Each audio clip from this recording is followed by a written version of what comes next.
నీకు బహుదూరమైన నన్ను చేరదీసిన నా తండ్రివి.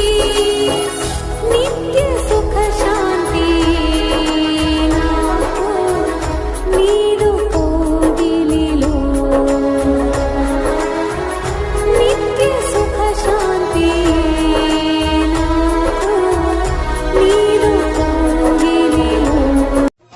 నా ధన్యత ఓ నా భాగ్యము ఏమని వివరించును,